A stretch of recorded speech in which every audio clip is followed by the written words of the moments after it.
ഇന്ന് നമുക്ക് അവല് വിളയിച്ചെടുക്കുന്നത് എങ്ങനെയാണെന്ന് നോക്കാം. അതിനാവശ്യമായ സാധനങ്ങൾ: ഇത് അവല്, ചുവന്ന അവലാണ് ഞാൻ എടുത്തിരിക്കുന്നത്. ഇത് 2 കിലോ അവലാണ്. നന്നായിട്ട് പേറ്റിപ്പെറുക്കി എടുത്ത് വെച്ചിരിക്കുന്നതാണ്. ഇതിനായിട്ട് ഞാൻ ഒരു 4 വലിയ തേങ്ങ ഞാൻ എടുത്തിട്ടുണ്ട്. ഒരു 1.5 കിലോ വെല്ലം ഞാൻ ഉരുക്കി വെച്ചിട്ടുണ്ട്. ഉരുക്കി അരിച്ചെടുത്ത് വെച്ചിരിക്കുന്നതാണത്. അണ്ടിപ്പരിപ്പ്, നല്ല ജീരകം നന്നായിട്ടൊന്ന് ചതച്ച് വെച്ചിട്ടുണ്ട്. ഏലക്കാപ്പൊടി. ആദ്യം നമുക്ക് ഈ അവലൊന്ന് ചെറുതായിട്ട് റോസ്റ്റ് ചെയ്തൊന്ന് എടുക്കണം. അങ്ങനെ എടുത്ത് ഉണ്ടാക്കുമ്പോൾ നല്ലൊരു ടേസ്റ്റാണ് അവൽ വിളയിച്ചെടുക്കുന്നതിന്. ഒത്തിരി അങ്ങോട്ട് റോസ്റ്റ് ചെയ്യേണ്ട.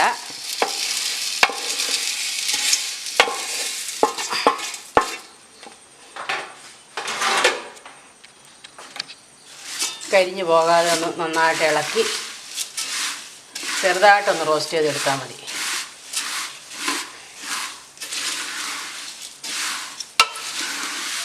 റോസ്റ്റ് ചെയ്തിട്ട് അവൽ വിളയിച്ച് അതിന് പ്രത്യേക ഒരു ടേസ്റ്റാണ്.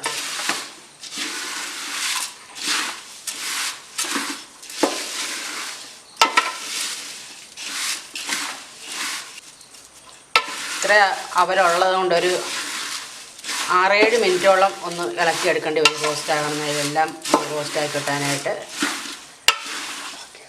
അവൽ ഞാൻ ഒരു 6-7 മിനിറ്റോളം ഒന്ന് ചെറുതായിട്ട് റോസ്റ്റ് ചെയ്തെടുത്തിട്ടുണ്ട്. ഒത്തിരി അങ്ങ് റോസ്റ്റ് ചെയ്യേണ്ട ആവശ്യമില്ല, നമ്മൾ വിളയിച്ചെടുക്കുന്നതാണ്. ഇനി ഈ പാത്രത്തിലേക്ക് ഞാൻ ഉരുക്കി അരിച്ചൊഴിച്ച് വെച്ചിരിക്കുന്ന വെല്ലത്തിൻ്റെ പാകം ഒഴിച്ച് കൊടുക്കുകയാണ്.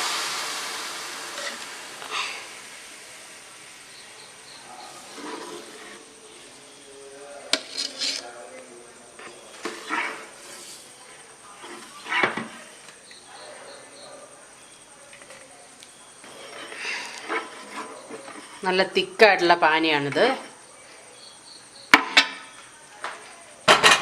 ഇതൊന്ന് തിളച്ച് വരുമ്പോഴേക്കും ഇതിലേക്ക് നമുക്ക് തേങ്ങ ചേർത്ത് ഇളക്കി കൊടുക്കണം. ഇതൊന്ന് തിളച്ച് തരട്ടെ.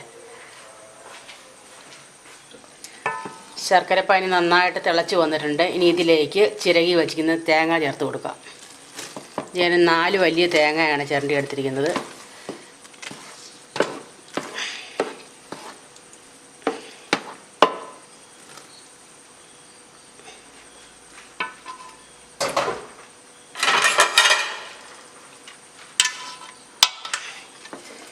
ഇനി ഇത് നന്നായിട്ട് ഇളക്കി തേങ്ങയുടെ പച്ചച്ചവയെല്ലാം മാറ്റിയെടുക്കുന്ന പോലെ നന്നായിട്ട് ഇളക്കി വഴറ്റി കൊടുക്കണം.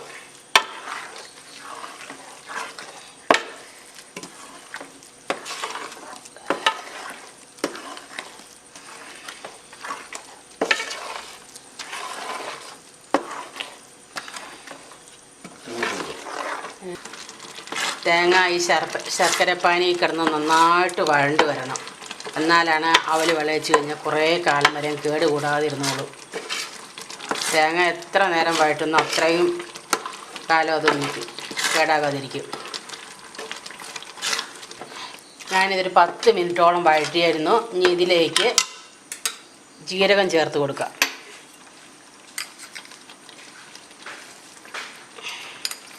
ഞാൻ ചെറുതായിട്ടൊന്ന് ചതച്ച് വെച്ച ജീരകമാണ്. 2.5 സ്പൂൺ ചേർത്ത് കൊടുത്തിട്ടുണ്ട്. അണ്ടിപ്പരിപ്പും ചേർത്ത് കൊടുക്കാം. ഏലക്കാപ്പൊടി അവലിടുന്നതിന് തൊട്ട് മുമ്പായിട്ട് ചേർത്ത് കൊടുക്കുക. ഇനി ഇത് വീണ്ടും നന്നായിട്ട് ഇളക്കി കൊടുക്കണം.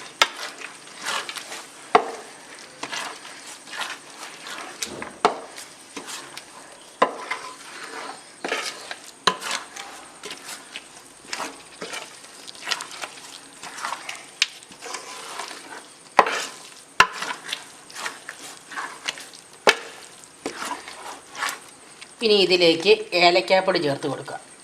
ഏലക്കാപ്പൊടിയുടെയും ജീരകത്തിൻ്റെയും സ്വാദ് മുന്നിട്ട് നിൽക്കണം. ഒരു 2.5 സ്പൂണോളം ചേർത്ത് കൊടുത്തിട്ടുണ്ട്.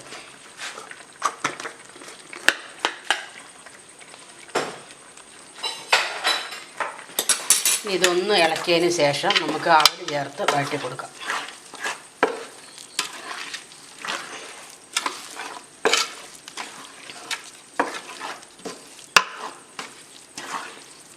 ഇനി നമുക്കിതിലേക്ക് അവൽ ചേർത്ത് കൊടുക്കാം.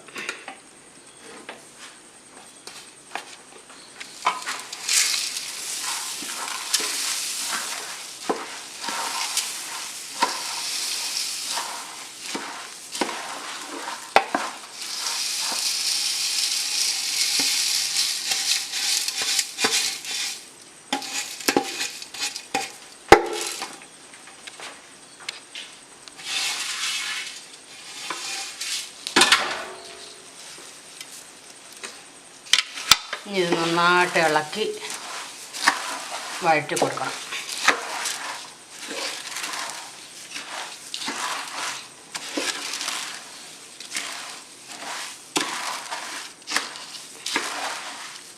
ഞാനിത് ചെറുതായിട്ട് റോസ്റ്റ് ചെയ്തതായതുകൊണ്ട് കൂടുതൽ നേരം വഴറ്റി കൊടുക്കേണ്ട ആവശ്യം വരികയില്ല. എന്നാലും വഴറ്റി കൊടുക്കണം.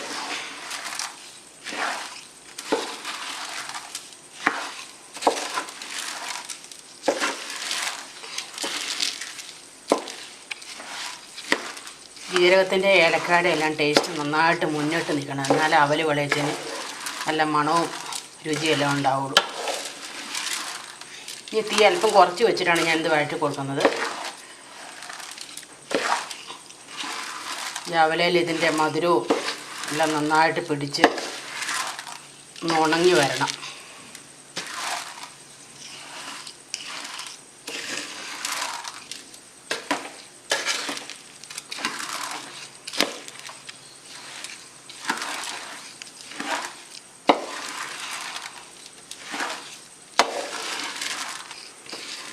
ഇതല്പം ക്വാണ്ടിറ്റി കൂടുതലായതുകൊണ്ട് അരമണിക്കൂറോളം ഇളക്കി കൊടുക്കേണ്ടി വരും. നിങ്ങളെടുക്കുന്ന അവലിൻ്റെ ക്വാണ്ടിറ്റി അനുസരിച്ചാണ് ഇത് വിളയിക്കുന്നതിൻ്റെ സമയം വരുന്നത്. ക്വാണ്ടിറ്റി കൂടുതലുള്ള കാരണം കൂടുതൽ സമയത്ത് ഇളക്കേണ്ടി വരും. നന്നായി ഇളക്കി അത് വഴറ്റിയെടുക്കണം. ഇത് കേടുകൂടാതെ ഇരിക്കണം. കുറേ നന്നായിട്ട് വഴറ്റണം. അവലെല്ലാം വിളഞ്ഞ് നല്ല പാകമായിട്ടുണ്ട്. നല്ല ഈ അവലിഞ്ഞ് എത്ര മാസങ്ങളോളം കേടാകാതിരുന്ന ഒരു കുഴപ്പവും വരികയില്ല. ഏലക്കാടേയും ജീരകത്തിന് നല്ല ടേസ്റ്റും